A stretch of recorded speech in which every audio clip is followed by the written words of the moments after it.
Il y a 3 piliers principaux dans le référencement à connaître. On vient d'en voir le premier, qui est le référencement on-page, le SEO on-page, on-site, appelé également le référencement technique. Vous avez également le pilier du contenu, et c'est celui qu'on va voir tout de suite. Le contenu en référencement est roi. C'est un des piliers pour la simple et bonne raison que c'est ce que les utilisateurs viennent chercher sur votre site internet. C'est une chose qui soit performant, une chose qui soit techniquement bien réalisée, qui plaise à l'algorithme de Google, mais il faut également que le contenu apporte de la valeur et donne des informations, puisque c'est ce que sont venus chercher les utilisateurs en premier lieu. Et quand on parle de contenu, il faut parler en premier lieu de mots-clés. Les mots-clés, c'est la base de toute stratégie de référencement. Pourquoi? Parce que les mots-clés sont en fait les requêtes qui sont tapées par les utilisateurs sur leur mobile, sur leur navigateur, sur l'ordinateur, pour chercher de l'information et consulter les résultats de recherche de Google. Et quand je dis que ce sont les requêtes cherchées par les utilisateurs, sont en réalité vos clients potentiels qui tapent ces recherches-là, qui vont, on l'espère, mener jusqu'à vous. En ciblant les bons mots-clés, vous êtes en capacité d'augmenter vos chances d'apparaître dans les premiers résultats, des résultats visibles, des résultats de recherche pour vos clients potentiels et probablement les convertir en clients. Ceci étant dit, qu'est-ce que c'est qu'un bon mot-clé? Comment savoir si je dois cibler tel ou tel mot-clé? C'est ce qu'on va voir tout de suite. Comment choisir un mot-clé pertinent? Alors, en réalité, comment choisir un mot-clé? Le premier point, c'est la pertinence du mot-clé. Il faut que le mot-clé choisi reflète précisément ce que vous proposez comme service. Reflète précisément un domaine de compétence. Par exemple, avocat, droit des successions, Paris. Si vous êtes avocat en droit des successions à Paris, très probablement, quelqu'un qui cherche un avocat en droit des successions et qui se trouve à Paris tapera cette recherche. C'est un mot-clé à privilégier, a priori, pour ce type de population. Vous avez également le volume de recherche à considérer. Un mot-clé doit non seulement être pertinent, mais doit apporter un volume de recherche suffisant pour qu'il soit intéressant de le choisir et de l'employer. En réalité, il y a plusieurs types de mots-clés qui existent et les utilisateurs sont susceptibles de chercher la même chose de différentes manières en le formulant différemment. Par contre, ce qu'on remarque, et ça c'est du bon sens, c'est que il y a des groupes d'utilisateurs qui vont chercher plus ou moins la même recherche. Et donc, il va y avoir un volume de recherche associé à ce mot-clé-là. Et donc, le mot-clé avocat, droit des successions, Paris, va être un mot-clé qui va être utilisé pour chercher la même chose, à peu de choses près, un nombre de fois par mois. Et donc, on a une estimation mensuelle du nombre d'utilisateurs qui font cette recherche-là. Donc, c'est ce qui est à considérer quand on veut choisir les mots-clés à positionner sur son site internet. Sa pertinence par rapport à ce qu'on fait et aussi le nombre de personnes qui le recherchent mensuellement. Si on choisit un mot-clé mais que seulement 10 personnes par mois le recherchent, a priori,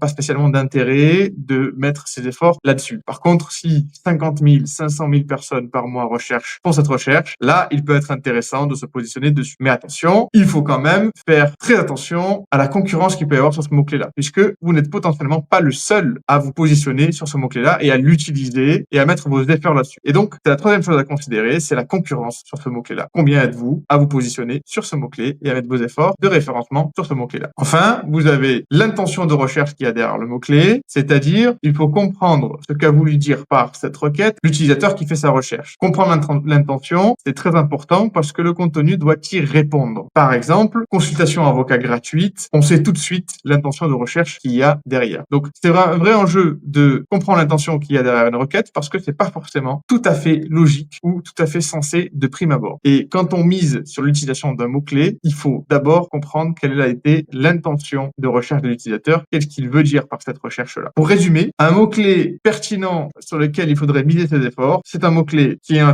adéquation avec ce que vous proposez, vos domaines de compétences, qui également propose un volume de recherche suffisant pour qu'il soit intéressant de miser dessus, qui n'est pas énormément de concurrence dessus. Donc en fait, il faut trouver un équilibre entre le volume de recherche que ça apporte et la concurrence qu'il y a dessus, parce que plus il y a de concurrence, plus il va falloir faire d'efforts de votre côté, que ce soit en temps et aussi en argent pour se positionner sur ce mot-clé-là. Et enfin, il faut comprendre l'intention de recherche qu'il y a derrière pour y répondre correctement. Il existe 5 types différents de mots-clés qu'on va voir tout de suite. Vous avez en premier lieu les mots-clés de marque. Très simple à comprendre, ce sont les mots-clés qui comprennent une marque. Dans votre situation, ça sera soit le nom de votre cabinet, soit votre nom propre si vous exercez en nom propre directement. Par exemple, BBLM Avocat, Baroque Avocat, Fidal, Capstan Avocat, UGGC Avocat. Toutes les requêtes qui contiendront ces noms de marque seront des mots-clés de marque. Et donc, de ce point de vue-là, un site internet doit toujours apparaître en premier résultat quand un utilisateur recherche le nom de son cabinet ou le nom du professionnel. Il ne faut absolument pas qu'il tombe sur le site du concurrent parce que ça va tout de suite baisser votre crédibilité. Et en plus de ça, vous laissez des parts de marché à votre concurrent pour un client potentiel qui vous a cherché à vous directement. En deux, vous avez les mots-clés généralistes. Ce sont des mots-clés qui vont chercher chercher, par exemple, un domaine de compétences en général. Avocat, droit des affaires. Pas de localisation, pas de précision sur la problématique rencontrée. L'utilisateur cherche simplement un avocat en droit des affaires. Vous avez également les mots-clés d'information. C'est plutôt quand un utilisateur vient chercher une information, vient poser une question en général. Comment écrire une lettre de mise en demeure de pays? Simple. En général, ces mots-clés-là viennent chercher de l'information et en général, mais pas toujours, l'étude est posée sous forme de questions. Vous avez également les mots-clés d'intention, les mots-clés transactionnels, les mots-clés à intention commerciale. Plusieurs dénominations pour nommer la même chose. On va les appeler les mots-clés transactionnels pour simplifier. Ce sont des mots-clés qui sont clairement identifiés comme émanant d'une intention de transaction directe. Par exemple, rendez-vous avocat droit du travail. Là, on comprend tout de suite que l'utilisateur, le client potentiel, a une problématique qu'il veut tout de suite résoudre à travers un avocat. Il sait qu'il doit passer par un avocat et avoir une consultation rapide pour résoudre son problème. Transactionnel. Vous avez également les mots-clés locaux ou mots-clés de navigation. Ce sont des mots-clés qui prennent en considération la part géographique de la recherche. Je cherche un avocat à Paris, dans un arrondissement. Je vais taper cabinet d'avocat Paris 75 016, par exemple. C'est un mot-clé local. Tous les types de mots-clés énoncés auparavant, ce sont ce qu'on appelle en général des mots-clés courte traîne, c'est-à-dire des mots-clés qui sont assez courts, des requêtes assez courtes, contiennent peu de mots-clés. Sauf pour la requête informationnelle, où en général, ça va être une question. Et là, on parle de mots-clés longue traîne, c'est-à-dire qui viennent préciser un petit peu plus la requête comparée à des requêtes plus courtes. Par exemple, vous avez problème avec mes locataires, mauvais payeurs. C'est une requête longue traîne. Et on comprend tout de suite beaucoup mieux l'intention de recherche dans les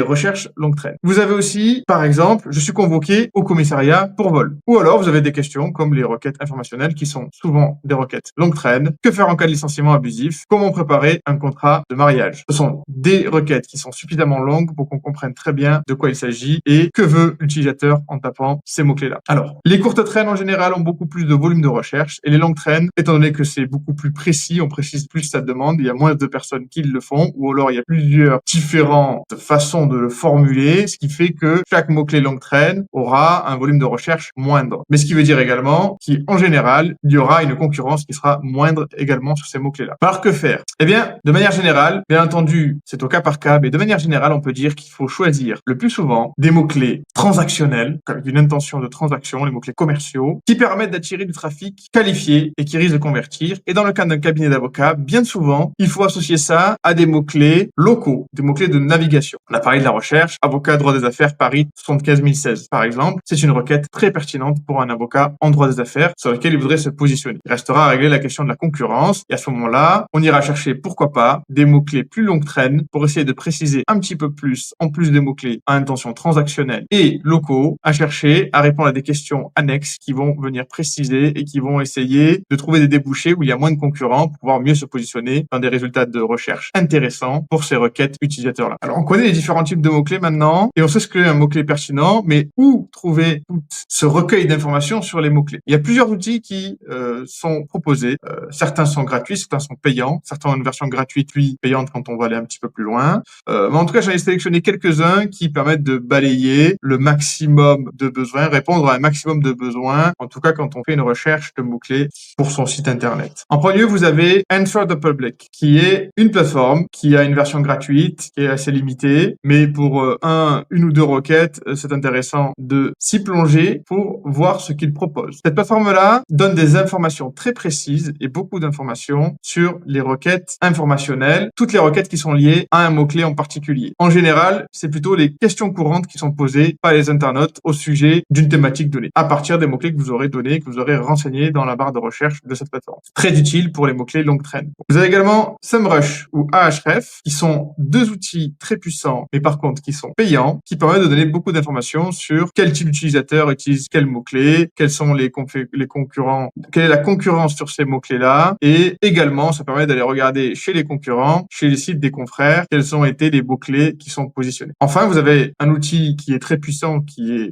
celui de Google, qui est le Google Keyword Planner, qui est un outil en fait intégré à la plateforme Google Ads, la plateforme publicitaire de Google, qui permet de donner toutes les informations sur un mot-clé, à la fois pour la recherche organique gratuite, le référencement naturel, et à la fois pour la recherche payante, pas la recherche payante plutôt, mais le référencement payant, c'est-à-dire les résultats sur la publicité Google. Alors, quel est le process exact pour trouver les bons mots-clés sur son site internet? Eh bien, une procédure qui marche plutôt pas mal est la suivante. Vous avez des idées de mots-clés. C'est-à-dire que, naturellement, le bon sens vous dit que je suis avocat en droit des affaires, j'ai telle spécialité, les mots-clés, les requêtes utilisées par les utilisateurs, parce que je connais mes clients, parce que j'ai discuté avec eux, parce que j'ai discuté avec des confrères également. Je récolte des informations et avec mon bon sens, j'émets des hypothèses et j'estime que Google va pouvoir, que les requêtes vont être telle requête, telle requête, telle requête, telle requête. Donc avec ça, j'estime trouver 10 mots-clés. Je propose 10 mots-clés comme ça et puis je vais dans un premier temps essayer de les taper sur Google. Les tape sur Google, quand on tape sur Google, on a des suggestions. Ces suggestions-là viennent compléter les mots-clés qu'on commence à renseigner et donc ça propose de nouvelles idées de mots-clés parce que ces suggestions-là sont basées sur la recherche des utilisateurs. Attention parce que c'est un petit peu biaisé puisque chaque résultat de recherche est unique par rapport à un utilisateur, à son contexte, à son avatar qu'a défini Google par rapport à ses habitudes, son historique, son secteur géographique, etc., etc. Donc, il faut prendre ces informations-là et les rajouter à votre base de données de 10 mots-clés que vous venez donc compléter pour en ajouter peut-être, passerons-nous à 20 mots-clés. À la suite de ça, je me rends sur le Google Keyword Planner, je rentre 10 mots-clés par 10 mots-clés puisqu'il y a une limite de 10 mots-clés, mais je peux rentrer tous mes mots-clés les uns à la suite des autres pour trouver d'autres idées de mots-clés par rapport à la base de données de Google. Je prends tous ces mots-clés-là, j'en rentre les plus pertinents que j'aurais triés sur le volet par rapport aux critères qu'on a définis précédemment. Je les rentre dans Answer the Public pour avoir une base encore plus exhaustive et je les rentre dans le Google Keyword Planner. Et là, ça me donne une grosse base de données pour laquelle je vais pouvoir trier en fonction de la concurrence, du volume de recherche, de la pertinence par rapport à mon domaine d'activité, du prix des enchères notamment, si plus tard on va faire de la publicité, ça peut être un élément à considérer. Mais en tout cas, je me fais une liste de mots-clés comme ça. Ça peut être une procédure qui est intéressante pour trouver ces mots-clés. On peut aller également sur SEMrush pour venir compléter cette recherche-là et avoir des informations différentes qu'on va pouvoir confronter. Et également, dans la phase d'idée, donc en phase initiale, on peut aussi regarder dans les premiers résultats de recherche pour des mots-clés donnés, quels sont les mots-clés utilisés par les concurrents qui sont les mieux placés. Ça peut constituer une base d'idées et qu'on peut réinsérer dans Google Keyword Planner, évidemment, pour compléter sa base de données et faire le choix le plus éclairé possible. Maintenant que j'ai choisi mes mots-clés, où est-ce que je les mets sur mon site internet? Eh bien, un petit peu partout. Sur toutes les pages principales, bien entendu. Il y a des hiérarchies. Où est-ce qu'on met les mots-clés? Où est-ce qu'on met les efforts à tel endroit plus que d'autres? Évidemment, il y a des règles à respecter. Sur les articles de blog, donc on a évoqué la possibilité d'avoir un blog et d'écrire des articles, des billets de blog directement depuis son site internet. Là encore, on doit avoir dans sa sélection de mots-clés, dans son choix de mots-clés, des mots-clés qui vont être utilisés pour rédiger des articles de blog. Également, dans les métadonnées qu'on a vues sur la partie SEO on page, on doit placer ces mots-clés-là dans des endroits stratégiques des métadonnées, les descriptions alternatives des images, le nom des images, les titres, les sous-titres, la métadescription, à un maximum d'endroits. Attention à ne pas en abuser. À ce propos, voici quelques règles et bonnes pratiques pour ne pas suroptimiser et ne pas utiliser à mauvais escient les mots-clés que l'on aura patiemment choisis. Première règle, une page égale un mot-clé. Vous choisissez un mot-clé principal par page de votre site internet. Évidemment, après, vous pouvez rajouter sur cette page-là les déclinaisons de ce mot-clé et ce qu'on appelle un cocon sémantique de mots-clés qui sont sémantiquement proches du mot-clé que vous visez pour rédiger votre contenu sur cette page-là. Idem pour les articles de blog. Autre règle à savoir, il faut minimum 500 à 600 mots de rédiger par page et par article pour que Google considère ça comme du contenu pertinent qui va valoriser. C'est bien d'avoir des mots-clés, mais si vous mettez des mots-clés sur 300 mots, ça sera vraiment trop peu. Les endroits les plus importants où doivent se retrouver vos mots-clés ou votre mot-clé par page vont être en premier lieu le titre principal, le fameux H1 qu'on a vu tout à l'heure dans le SEO on page. Le titre principal doit contenir votre mot-clé absolument. Les sous-titres également, H2, H3,